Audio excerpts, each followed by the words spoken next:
அனைவருக்கும் வணக்கம். எளிய முறையில் ஆங்கிலம் கற்க அப்படின்ற தலைப்புக்கு கீழே நம்ம தொடர்ச்சியாக காணொலி பார்த்து வந்துகிட்டு இருக்கோம். இது எப்பயும் போல கடவுள் வாழ்த்து, திருப்புதல், பாடத்திட்டம், பயிற்சி கேள்விகள், பொதுவானவைகள் அப்படின்னு பிரிக்கப்பட்டிருக்கு. ஓகேங்களா?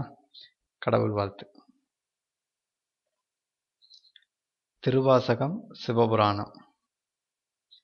நமசிவாய வாழ்க, நாதன் தாள் வாழ்க, இமைப்பொழுதும் என் நெஞ்சில் நீங்காதான் தாழ்வாழ்க. சுவாமி மாணிக்கவாசகர்.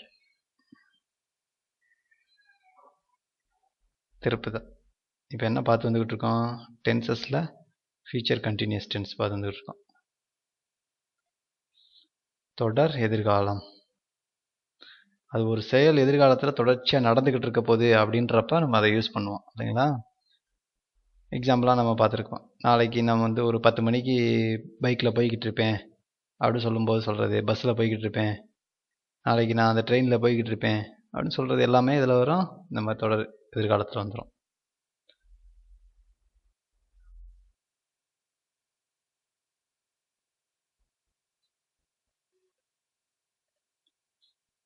இதில் நம்ம எல்லாம் பார்த்துட்டு இப்போ WH டைப் பார்த்துக்கிட்டு இருக்கோம் இல்லைங்களா? ரிவைஸ் பண்ணுறப்ப WH டைப் எப்படி வரும் அப்படின்னா, WH டைப்பு வில்லு அல்லது ஷேலு, ஐ மட்டும் கேப்ஸில் போட்டுக்கலாம். ஓகேங்களா? Shall I be verb plus ING வரும். W வந்தாலும் be plus verb plus ING, we வந்தாலும். இப்போ WH type will I be plus verb plus ING வரும். இல்லைன்னா WH shall verb be plus verb plus ING வரும். இது ரெண்டுக்கு மட்டும் ஷேல் யூஸ் பண்ணலாம். ஐ விக்கு மட்டும் ஷேல் யூஸ் பண்ணலாம். மற்ற எல்லாத்துக்கும் வில் மட்டும் யூஸ் பண்ணுங்க. ஓகேங்களா? Will you be WH type will you be verb plus ING, இந்த மாதிரி. மற்ற எல்லாத்துக்கும் வில்லு தான். இது உங்களுக்கு தெரியும். இப்போ உதாரணத்துக்கு what will I be taking, நான் என்ன எடுத்துக்கொண்டு இருப்பேன் அப்படின்னு கேட்குறது. என்ன கேட்பீங்க? What will I be taking, நான் என்ன எடுத்துக்கொண்டு இருப்பேன். What will you be taking அப்படின்னா என்ன அர்த்தம்? Very good. What will you be டேக்கிங்னா நீங்கள் என்ன எடுத்துக்கொண்டிருப்பீர்கள். What will you drinking, what will you be drinking அப்படின்னா என்ன அர்த்தம்? What will you be taking பதிலாக ட்ரிங்கிங், ட்ரிங்க்னா குடின்னு அர்த்தம், drinking. Okay. What will you be drinking அப்படின்னா என்ன அர்த்தம்? நீங்கள் என்ன குடித்து கொண்டிருப்பீர்கள். What will you B eating in the hotel அப்படின்னா என்ன சொல்லுங்க? What will you B eating in the hotel, உணவு விடுதியில் என்ன சாப்பிட்டு கொண்டிருப்பீர்கள் அப்படின்னு கேட்குறது இல்லைங்களா? அந்த மாதிரி. when will they be taking the bus அப்படின்னா என்ன அர்த்தம் சொல்லுங்க? when will they be taking the bus, when will they be taking the bus, அவர்கள் எப்பொழுது பஸ்ஸில் பிடித்து கொண்டிருப்பார்கள் அப்படின்னு அர்த்தம். டேக்கிங்னா இந்த இடத்துல எப்போ பிடிப்பாங்க, பஸ்ஸை எப்போ போய்கிட்டு இருப்பாங்க அப்படின்ற அர்த்தம் இருக்குது. ஓகேங்களா? when will be they taking the bus. சிம்பிளாக சொல்லணும்னா when will they be going by bus, when will they be going by bus அப்படின்னா என்ன அர்த்தம்? when will they be going by bus, அவர்கள் எப்பொழுது பேருந்தில் சென்று கொண்டிருப்பார்கள் அப்படி கேட்கறது. ஓகேங்களா? இப்போ இதுக்கு அர்த்தம் சொல்லுங்க பார்ப்போம். when will she be having the lunch, having the lunchனா தெரியுமில்ல, சாப்பிட்டுக்கிட்டு இருக்கிறது. ஓகேங்களா? when will she be having the lunch அப்படின்னா என்ன அர்த்தம்? டிரான்ஸ்லேட் பண்ணுங்க. when will she be having the lunch, இந்த இடத்துல ரெண்டு மாற்றிட்டேன், having lunchனு போட்டிருக்கேன். when will she be having the lunch translate பண்ணுங்க. அவள் எப்பொழுது மதிய உணவு சாப்பிட்டு கொண்டிருப்பாள் அப்படின்னு கேட்குறது. ஓகேங்களா? அவள் 2 மணிக்கு மதிய உணவு சாப்பிட்டு கொண்டிருப்பாள் அப்படின்னு நீங்கள் சொல்லணும். ஆன்சர் எப்படி சொல்லுங்க? she will be having the lunch at 2 o'clock. ஓகேங்களா? அப்படி சொல்லணும். when will he be coming, when will he be comingனா அவன் எப்பொழுது வந்து கொண்டிருப்பான். when will he be eatingனா அவன் எப்பொழுது சாப்பிட்டு கொண்டிருப்பான். when will he runningனா அவன் எப்பொழுது ஓடிக்கொண்டிருப்பான். when will he be walkingனா அவன் எப்பொழுது நடந்து கொண்டிருப்பான். when will he be looking அவன் எப்பொழுது பார்த்து கொண்டிருப்பான். when will he be studying அப்படின்னா என்ன சொல்லுங்க? when will he be studying அப்படின்னா என்ன அர்த்தம்? அவன் எப்பொழுது படித்து கொண்டிருப்பான். when will he be sleeping? when will he be sleepingனா அவன் எப்பொழுது தூங்கி கொண்டிருப்பான் அப்படின்னு கேட்கறது. Very good. அதே மாதிரி when will I be going? கோனா தெரியும், கோயிங்னா போகிறது. when will I be goingனா நான் எப்பொழுது போய் கொண்டிருப்பேன் அப்படின்னு சொல்கிறது. when will he be going by bus? அவன் எப்பொழுது பஸ்ஸில் போய் கொண்டிருப்பான். when will he be running on the road அப்படின்னா என்ன அர்த்தம்? when will he be running on the roadனா அவன் எப்பொழுது ரோட்டில் சாலையில் ஓடிக்கொண்டிருப்பான். when will he be playing on the ground அப்படின்னா when will he be playing in the ground அவன் எப்பொழுது மைதானத்தில் விளையாடி கொண்டிருப்பான் அவன் கேட்குறது. ஓகேங்களா? நீங்களும் நிறையா சென்டென்ஸ் கிரியேட் பண்ணி பார்க்கணும். அப்போ தான் உங்களுக்கு வந்து ஞாபகம் இருக்கும். டெய்லி காலையில் இந்த சொல்லி நினச்சி பாருங்கள், பேட்டர்ன்லாம் என்னென்ன பேட்டர்ன் இருக்குது அப்படின்ட்டு. தூங்குற முன்னாடி ஒரு தடவை நினச்சி பாருங்கள். சிம்பிள். ஓகேங்களா? தூங்குற முன்னாடி ஒரு தடவை நினச்சி பார்க்கணும், காலையில் எந்திரிச்சு சொல்ல ஒரு தடவை நினச்சி பார்க்கணும். அவ்வளோதான். சிம்பிளாக ஞாபகம் வச்சுக்கலாம். when will you be going to school? நீங்கள் எப்பொழுது பள்ளிக்கு சென்று கொண்டிருப்பீர்கள். when will you be going to school? நீங்கள் எப்பொழுது பள்ளிக்கு சென்று கொண்டிருப்பீர்கள் அப்படின்னு கேட்குறது. ஓகேங்களா? when will they be coming from school? when will they be coming from school அப்படின்னா என்ன அர்த்தம்? when will they be coming from school? when will they be coming from school? from schoolனா பள்ளியிலிருந்துன்னு அர்த்தம். when will they be coming from schoolனா அவர்கள் எப்பொழுது பள்ளியிலிருந்து வந்து கொண்டிருப்பார்கள். when will they be returning from school அப்படின்னா ரிட்டர்னிங்னா திரும்பி வந்து கொண்டிருப்பார்கள் அப்படின்னு அர்த்தம். ஓகேங்களா? அவ்வளோதான். சிம்பிள்.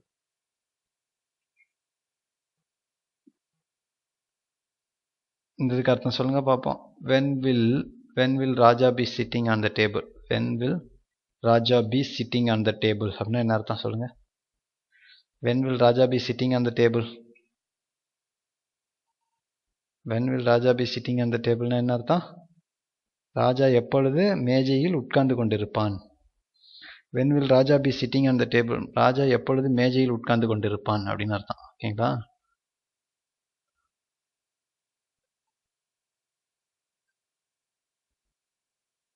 Very good.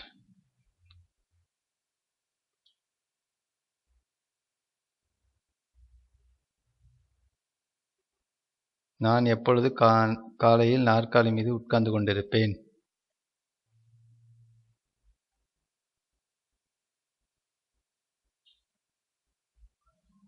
இதுக்கு நீங்கள் எப்படி சொல்லுவீங்க? ஆன்சர் சொல்லுங்கள் பார்ப்போம். நான் காலையில் 5 மணி அளவில் நாற்காலியின் மீது உட்கார்ந்து கொண்டிருப்பேன் அப்படின்னு சொல்லணும். எப்படி சொல்லுவீங்க? ஐ வில் பி சிட்டிங் அப்படின்னா நான் உட்கார்ந்து கொண்டிருப்பேன். ஆன் த சேர்னா நாற்காலி மீது. அப்போ I will be sitting on the chair in the morning at 5 o'clock. 5 மணிக்கு நான் உட்காந்துக்கிட்டு இருப்பேன்னு சொல்கிறது. ஓகேங்களா? ஓகே, இன்றைக்கான பாடத்திட்டத்துக்கு போவோம். இன்றைக்கி அதே tense future டென்ஸில்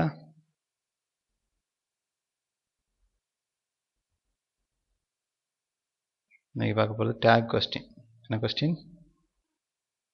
take question type. Take question டைப்பில் என்ன இருக்குது அப்படின்னு பார்ப்போம். ஐ வி இது ரெண்டு வந்தால் ஷேலும் போடலாம், வில்லும் போடலாம். ஓகேங்களா? ஏதாச்சும் ஒன்று போட்டுக்கிறேங்க. I will be verb plus ING comma won't I பின்னு சொல்லலாம். அல்லது I shall be verb plus ING shan't I be அப்படின்னு சொல்லணும். ஓகேங்களா? அதேமாதிரி we will be verb plus ING won't we be we shall be verb plus ING shan't we be அப்படி சொல்லணும். ஓகேங்களா? இந்த ஐவிக்கு மட்டும் வில்லும் யூஸ் பண்ணலாம், ஷாலும் யூஸ் பண்ணலாம். மற்ற எல்லாத்துக்கும் என்ன பண்ணணும்னா வில் மட்டும் யூஸ் பண்ணுங்கள். ஃபஸ்ட்டு என்ன பண்ணணும்? பாசிட்டிவ் சென்டென்ஸ் தான். சிம்பிளாக you will be verb plus ING, you will be verb plus ING comma போட்டு யூக்கு நேராக யூவே போடணும். ஓன்ட்டு இந்த வில்லோட பாசிட்டிவ் என்னது? ஓன்ட்டு. வில் நாட் அப்படின்றது தான் அது. ஓகேங்களா? ஓன்ட் யூ பி அப்படின்னு சொல்லணும். ஓகேங்களா? ஓன்ட் யூ பி சொன்னீங்கன்னா இது டேக் கொஸ்டினாக மாறிடும். ஓகேங்களா? இந்த இடத்துல வீடியோ நிறுத்தி இந்த பேட்டர்னை எழுதிக்கிறங்க.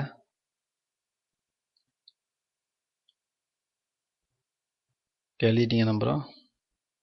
அதுக்கு அர்த்தம் பார்ப்போமா?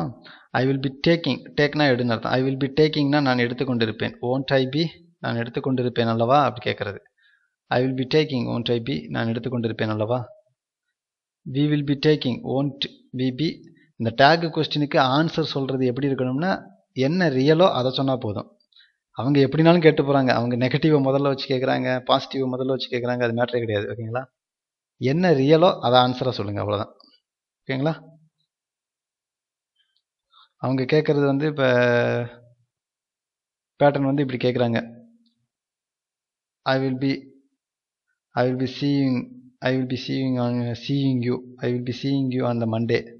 won't you அப்படின்னு கேட்குறாங்கன்னு வச்சுக்கோங்க. won't I be. இப்போ உதாரணத்துக்கு இப்படி கேட்குறேன். I will be seeing you on the Monday. won't I be அப்படின்னா நான் உன்னை திங்கக்கிழமை பார்த்துக்கிட்டு இருப்பேன் இல்லையா அப்படி கேட்கும்போது நீங்கள் என்ன சொல்லணும், திங்கக்கிழமை நீங்கள் ஊரில் இருக்க மாட்டீங்கன்னா நீங்கள் இல்லை நோ நீங்கள் பார்க்க முடியாது அப்படின்னு சொல்கிறது. ஓகேங்களா. எஸ் அப்படின்னா ஆமாம் நீங்கள் பார்ப்பீங்க அப்படின்னு சொல்கிறது. அதே I will not be seeing you on the Monday won't I be will I be அப்படின்னு கேட்டாலும் நான் உன்னை திங்கக்கிழமை பார்த்துக்கிட்டு இருக்க மாட்டேன் அப்படின்றது இல்லைல்ல. அப்படின்னு சொன்னாலும் நீங்கள் என்ன சொல்லணும், உங்களோட ரியல் என்னவோ அதை சொல்லணும். நீங்கள் இருந்தீங்கன்னா இருக்குன்னு சொல்லுங்கள், இல்லைன்னா இல்லைன்னு சொல்லுங்கள், அவ்வளோதான். அவங்க கேட்குற கொஸ்டின் வந்து அவங்க மனசுல இருந்து கேட்கறது தான். அது நெகட்டிவாக வந்து கேட்குறாங்களோ பாசிட்டிவாக வந்து கேட்குறாங்களோ அது மேட்ரு கிடையாது. நீங்கள் பதில் சொல்கிறது என்ன உண்மையான நிலவரம் என்னவோ அதை சொன்னால் போதும். ஓகேங்களா. இது ஆல்ரெடி நம்ம படித்து வந்துக்கிட்டு இருக்கோம். டேக் கொஸ்டின் மட்டும் கொஞ்சம் குழப்பம். பொதுவாக இது யூஸ் பண்ண மாட்டாங்க. ஸோ இதை கம்ப்ளீட் பண்ணணும் அப்படின்றதுக்காக இதை போட்டுக்கிட்டே வர்றோம். நீங்கள் எக்ஸாமுக்குள்ளே வந்துச்சுன்னா நீங்கள் ஆன்சர் பண்ணலாம். ஓகேங்களா. இப்போ உதாரணத்துக்கு he will be taking அப்படின்னா என்ன வரும், won't he be அப்படின்னு வரும். she will be taking won't she be. it will be taking won't it be அப்படின்னா என்ன அர்த்தம், he will be taking won't he be னா அவன் எடுத்துக்கொண்டிருப்பான் இல்லையா, அவன் எடுத்துக்கொண்டிருப்பான் அல்லவா அப்படின்னு கேட்கறது. ஓகேங்களா. இந்த மாதிரி இந்த இடத்துல வீடியோ நிறுத்தி எழுதிக்கிறேங்க. எழுதியாச்சுன்னு நம்புகிறோம். நான் சென்று கொண்டிருப்பேன் அல்லவா அப்படின்னு இருக்கு. இது தமிழ் அர்த்தம் பண்ணுங்க பார்ப்போம். இந்த பிளாங்க் ஸ்பேஸ் உங்களுக்காக கொடுக்கப்பட்டிருக்கு, தமிழ் அர்த்தம் பண்ணணும். முன்னாடி என்ன பண்ணியிருக்கோம் பாருங்கள், நான் எடுத்துக்கொண்டிருப்பேன் அல்லவான்னு இருந்துச்சு.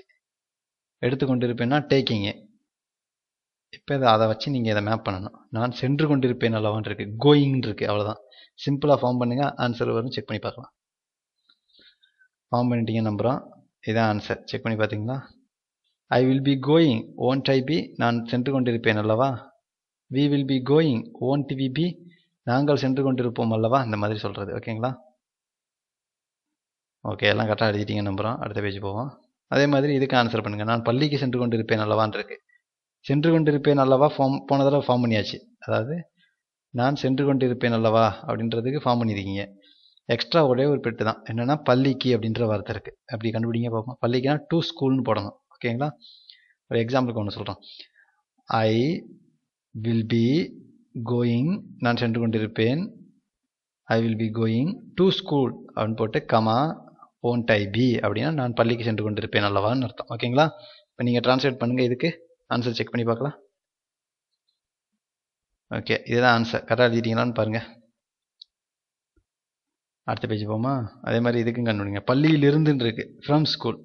வந்து கொண்டிருப்பேன் இருக்கு, கம்மிங் இருக்கணும். அப்போ கம்மிங் ஃப்ரம் ஸ்கூல் அப்படின்னு வரும். ஓகேங்களா. ஐ will be coming from school won't I be அப்படின்னா என்ன அர்த்தம், நான் பள்ளியிலேருந்து வந்து கொண்டிருப்பேன் அல்லவா அப்படின்னு அர்த்தம். இங்கே ட்ரான்ஸ்லேட் பண்ணுங்கள் பார்ப்போம். எல்லாத்தையும் ட்ரான்ஸ்லேட் பண்ணி வைங்க. தமிழ் அர்த்தம் வரும், இங்கிலீஷ் அர்த்தம் வரும், செக் பண்ணி பார்க்கலாம். ஓகே, இதுதான் இங்கிலீஷ். கரெக்டாக எழுதிட்டீங்க நம்புகிறோம். அதே மாதிரி நான் அறைக்கு வண்ணங்களை தேர்வு செய்து கொண்டிருப்பேன் அல்லவா அப்படின்னு இருக்கு. இது எப்படி பண்ணுவீங்க, I will be choosing or I will be selecting. என்ன செலக்ட் பண்ணிடுறீங்க, I will be selecting the colours for room அப்படி சொல்லணும். won't I be அப்படின்னு கேட்டிங்கன்னா நான் அறைக்கு வண்ணங்களை தேர்வு செய்து கொண்டிருப்பேன் அல்லவா அப்படின்னு கேட்குறது. இந்த இடத்துல வீடியோ நிறுத்தி இதுக்கு ஆன்சர் கண்டுபிடிங்க. கொஞ்சம் கஷ்டமாக இருந்தாலும் பரவாயில்ல, எழுதுங்க. ஆன்சர் தப்பாக இருந்துச்சுன்னா தேர்த்திக்கலாம். கண்டுபிடிச்சிட்டிங்க நம்புகிறோம். இதுதான் ஆன்சர். ஓகேங்களா. ஐ வில் பி சூஸிங் நான் தேர்வு செய்து கொண்டிருப்பேன், த கலர்ஸ் நான் வண்ணங்களை தேர்வு செய்து கொண்டிருப்பேன். ஐ will be choosing the colours நான் வண்ணங்களை தேர்வு செய்து கொண்டிருப்பேன். ஐ will be choosing the colours for the room நான் அறைக்கான வண்ணங்களை தேர்வு செய்து கொண்டிருப்பேன், அறைக்கு வண்ணங்களை தேர்வு செய்து கொண்டிருப்பேன் அப்படின்னு அர்த்தம். ஓகேங்களா. ஓன்ட் ஐ பி அப்படின்னு சேரும்போது I will be choosing the colours for the room. Won't I be அப்படின்னா நான் அறைக்கு வண்ணங்களை தேர்வு செய்து கொண்டிருப்பேன் அல்லவா அப்படின்னு மாறிடும். ஓகே, எல்லாத்துக்கும் இது மாதிரி 2க்கு தான் எழுதியிருக்கோமா, இது மாதிரி எல்லாத்துக்கும் நீங்கள் எழுதியிருப்பீங்க நம்புகிறோம். இது வந்து ஞாபகப்படுத்துறதுக்காக டெக்ஸ்ட் புக்கில் உள்ளது வந்து போட்டே வர்றோம். சும்மா ஞாபகம் வச்சுக்கிறீங்க. கம் அக்ராஸ் இதெல்லாம் அந்த ஃப்ரேசல் வெர்பு, அதனால் மறந்து போகும் அடிக்கடி. ஞாபகப்படுத்திங்கன்னா ஈஸியாக இருக்கும். கம் அக்ராஸ் அப்படின்னா தற்செயலாக சந்திக்கிறது. கம்மலாங்கன்னா கூடவே வர்றது. கம்மலாங்க. கம் அப்னா ஏறுறது, முன்னேறது. கம் டவுன் டுனா ஒரு ஃபைனல் முடிவுக்கு வர்றது. Come down with contract illness, நோய்வாய்ப்படுறது. தற்செயலாக சந்தி. கம்மலாங்கன்னா கூடவே வா. கம் அப்னா ஏறு, முன்னேறு. கம் டவுன் டு இறுதியான முடிவுக்கு வா. கம் டவுன் வித்னு நோய்வாய்ப்படு. பிரிங் அபவுட்னு மேக் டு ஹேப்பன். பிரிங் அலாங்னா come with. Make to happen என்ன தமிழில் உள்ளதை காட்டும். பிரிங் அபவுட் நிகழ காரணமாயிரு. பிரிங் அலாங் கூட்டி வா. டேக் அவுட் கூட்டி போ. புட்டின் பங்களி கொடு. புட்டப் வித் பொறுத்துக்கொள். கம்பேக் டு திரும்பி வா. காலான் போய் பார். கடைசியில் என்ன இருந்துச்சு? கெட்டப். கெட்டப்னா எழு. ஓகேங்களா. பயிற்சி கேள்விகள் இதெல்லாம் நீங்கள் ஆல்ரெடி எழுதின பயிற்சி கேள்வி தான், அதனால் இதில் எதுவும் டைம்லாம் எடுக்க வேணாம். கிவ் அதனோட பாஸ்ட் டென்ஸ் கேவ். போஸ்ட் அதனோட பாஸ்ட் டென்ஸ் போஸ்டட். அரைவ் அதனோட பாஸ்ட் டென்ஸ் அரைவ்டு, வந்து சேர்னு அர்த்தம். செல்லுனா விற்கிறது, சோல்டு. செல்னா சோல்டு. ஃபர்கட்னா மறக்கிறது, ஃபர்காட்னா மறந்து போகிறது. சுத்தமாக பாஸ்ட் டென்ஸ் எல்லாமே இதெல்லாம். Fill the blanks with past tense. இதெல்லாம் ஆல்ரெடி நீங்கள் எழுதுனது தான், ஞாபகப்படுத்துறதுக்காண்டி சும்மா போட்டிருக்கோம். பிரிங்னா அதனோட பாஸ்ட் டென்ஸ் வந்து ஃபியூச்சர் டென்ஸ் எழுத சேர்க்கணும். சிம்பிள் ஃபியூச்சர் வில் பிரிங் எழுதணும். People Beena will be happy to see the winner. The bus will come bus வரும். Mala will sing Mala sing பண்ணுவா த ப்ரேயர் சாங். இந்த நெக்ஸ்ட் ப்ரோக்ராம் அடுத்த ப்ரோக்ராமில். கிளாஸ் வில் பி ப்ரோக்கனா. Be careful the glass will break. Class உடஞ்சி போகும் அப்படின்னு சொல்கிறாங்க. ஓகேங்களா. கேட்ச் அப்படின்னா பிடி. சூஸ் அப்படின்னா தேர்ந்தெடு. கம்பேர்னா பிடு. ஃபால்னா விழு. ஃபில்லுனா நிரப்பு. ஹெல்ப் உதவு. இம்ப்ரூவ் முன்னேறு. லிவ் வால். பேஸ்ட் ஒட்டு. சேவ் சேமி காப்பாற்று. இப்போ நீங்கள் என்ன பண்ண வேண்டியது, அந்த வெர்பெலாம் ப்ரொனவுன்ஸ் பண்ணியாச்சு. இப்போ நீங்கள் என்ன பண்ணணும், ஒரே ஒரு வெர்பு எடுத்து மட்டும் பண்ணியிருப்போம். உங்களுக்கே தெரியும், தொடர்ச்சி வீடியோ பார்த்துட்டு வந்தீங்கன்னா உங்களுக்கு தெரியும். அந்த ஒரு வெர்புக்காண்டி சென்டென்ஸ் ஃபார்ம் பண்ணியிருப்போம். I, we, you, they, trees name plural, he, she, it name singular. இந்த மாடலுக்கு 9 விதமான சப்ஜெக்ட் எடுத்து வச்சுட்டு அதுக்கு தேவையான இணையான இதை போட்டிருப்போம் இல்லைங்களா. ஒரு வெர்பு பிகின் அப்படின்ற வெர்பில் ஆரம்பிக்கக்கூடிய பிகினிங் அப்படின்ற வெர்பு ப்ளஸ் ஐஎன்ஜி ஃபார்ம் எடுத்து பண்ணியிருப்போம். அது ப்ரெசன்ட் பார்ட்டிசிபிள்னு சொல்லுவாங்க. அதனால் I will be beginning. Won't I be நான் ஆரம்பித்து கொண்டிருப்பேன் அல்லவா. We will be beginning. Won't we be நாங்கள் ஆரம்பித்து கொண்டிருப்போம் அல்லவா. You will be beginning. Won't you be நீங்கள் ஆரம்பித்து கொண்டிருப்பீர்கள் அல்லவா. They will be beginning. Won't they be அவர்கள் ஆரம்பித்து கொண்டிருப்பார்கள் அல்லவா. Trees will be beginning. Won't trees be மரங்கள் ஆரம்பித்து கொண்டிருக்கும் அல்லவா. He will be beginning. Won't he be அவன் ஆரம்பித்து கொண்டிருப்பான் அல்லவா. She will be beginning. Won't she be அவள் ஆரம்பித்து கொண்டிருப்பாள் அல்லவா. It will be beginning. Won't it be இது ஆரம்பித்து கொண்டிருக்கும் அல்லவா. Raja will be beginning. Won't he be அவன் ராஜா ஆரம்பித்து கொண்டிருப்பான் அல்லவா அப்படின்னு இருக்கு. நீங்கள் கேட்ச் அப்படின்றத எடுத்து போட்டு பண்ணணும். I will be catching. Won't I be. We will be catching. Won't we be நாங்கள் பிடித்து கொண்டிருப்போம் அல்லவா. அப்படியே வரிசையாக சொல்கிறது. அது சூஸ் அப்புறம் தேர்ந்தெடுத்து கொண்டு போகிறது choosing. I will be choosing. We will be choosing. கடைசி வரைக்கும் ராஜா வில் பி சூஸிங் வரைக்கும் எழுதணும். கம்பேர் அதே மாதிரி fall, fill, help, improve, live, paste, save எல்லாத்துக்கும் எழுதி பாருங்கள் ஒரு தடவை. ஓகேங்களா. இந்த இடத்துல வீடியோ நிறுத்தி இந்த பயிற்சியை பண்ணுங்கள். ஓகே, பண்ணிட்டீங்க நம்புகிறோம். பொதுவானவைகள் இதெல்லாம் நம்ம ஆல்ரெடி படித்து வந்து ஒரு தடவை ரிவைஸ் பண்ணிக்கிறோம். Pier cup.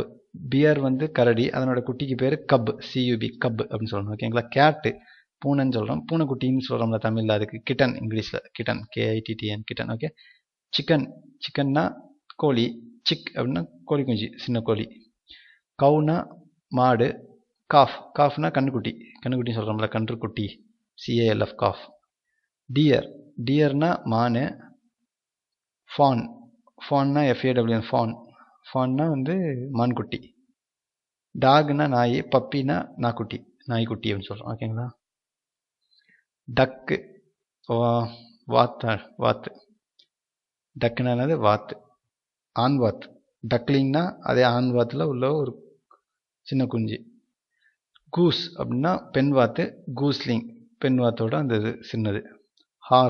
ஹார்ஸ்னா குதிரை, குதிரை குட்டிக்கு பேர் ஃபோல், FOAL, ஃபோல், FOAL, ஃபோல் அப்படின்னு சொல்கிறான். கங்காரு, ஜூயி. பிக்லெட். ஷீப்னா ஆடு, வெள்ளாடு. லேம்ப், வெள்ளாடுன்னு சொல்ல முடியாது. ஷீப்னா வந்து செம்மறி ஆடு மாதிரி, ஓகேங்களா. வெள்ளாடுக்கு வந்து கோட் அப்படின்னு சொல்லணும். ஷீப் அப்படின்னா லேம்ப், LAMB, லேம்ப், ஓகேங்களா. இது வந்து ஸ்வான், அன்னப்பறவை. சீக்னெட், CYGNET, சீக்னெட்னா அன்னப்பறவையோட சின்ன பொடி. அனிமல் நேம் தெரிஞ்சுக்கணும்னு நினச்சிங்கன்னா tiger, squirrel, panda, bear, lion, bear, elephant, ant வந்து சின்ன ஒரு குட்டி ant. Horse, cat, dog, butterfly பறவை. ஃபாக்ஸ், பட்டர்ஃப்ளைனா வாத்துப்பூச்சி, ஃபாக்ஸ்னா நரி. ஸ்னேக், ஃப்ராக், ஷீப், இதை விட்டுருங்க தேவையில்லை. Shark, polar bear, rabbit. இது நம்ம பக்கம் இருக்கோ அந்த விலங்குகளை மட்டும் படித்து வச்சுக்கிறோம். Lion, leopard, giraffe, elephant, tiger, wolf, bear, rhinoceros, kangaroo,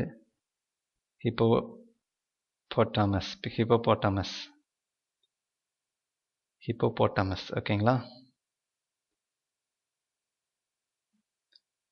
okay, look at this series, what number should come next. இந்த மாதிரி சீரியஸை கவனிங்க. 53, 53, 40, 40, 27, 27. அப்போ என்ன வரும் அடுத்து? 12 வருமா, 14 வருமா, 27 வருமா, 53 வருமா? What number should come next, என்ன நம்பர் வரும் நீங்கள் யோசிங்க. இந்த சீரியஸை கவனிங்க. ஏதோ ஒரு பேட்டர்ன் படி தான் இது அமைஞ்சிருக்காங்க இல்லைங்களா. அடுத்து என்ன நம்பர் வரும்? இந்த 4 நம்பர் ஏதோ ஒரு நம்பர் தான் வரப்போகுது. அது என்ன நம்பர்னு கண்டுபிடிங்க. வீடியோ நிறுத்தி கண்டுபிடிங்க. கண்டுபிடிச்சிட்டிங்க நம்பரும். அந்த நம்பர் 14. எப்படின்னு கேட்டிங்கன்னா 53, 53க்கும் 40க்கும் இடையில் 13 வந்து குறைச்சிருக்காங்க, 13. அதனால் 40, அது 13 குறைச்சிருக்காங்க, 27. அப்போ 27, 13 குறைச்சா 14 அப்படின்னு வரும், ஓகேங்களா. அடுத்த நம்பர் 14, அதனால போட்டாச்சு. ஓகே, இந்த பதிவு உங்களுக்கு பயனுள்ளதாக இருக்கும்னு நம்புகிறோம். மீண்டும் அடுத்த இதில் சந்திக்கும் வரை உங்களிடமிருந்து விடைபெற்றுக் கொள்கிறோம். நன்றி, வணக்கம்.